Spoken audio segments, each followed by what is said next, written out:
សូមតុងជ័យឆោពន់រាំងសី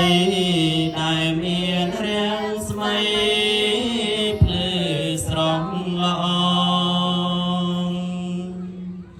ខៀលឿងក្រហ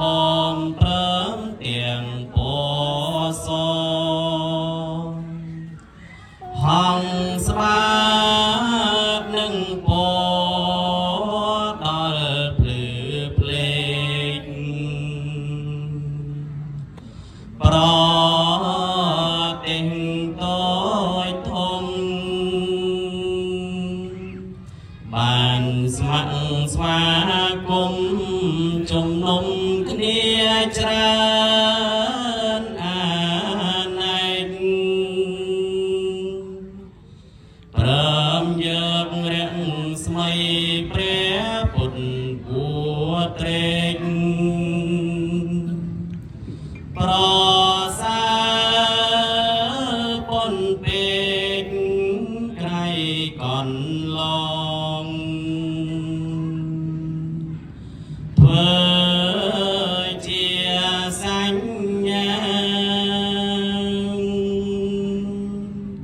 ទងជ័យសាសនានៃព្រះសម្ពុទ្ធធំចំបងចូលយើងរាល់គ្នាយកចិត្តចាប់ចងនឹកដល់ព្រះអង្គជាអង្គម្ចាស់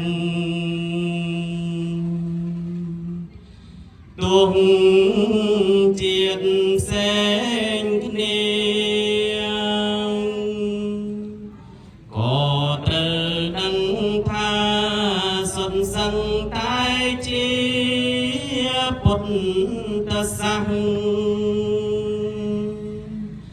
ត្រូវមានសាមគ្គី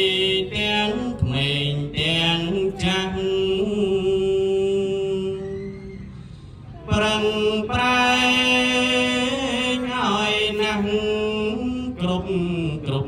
គ្នា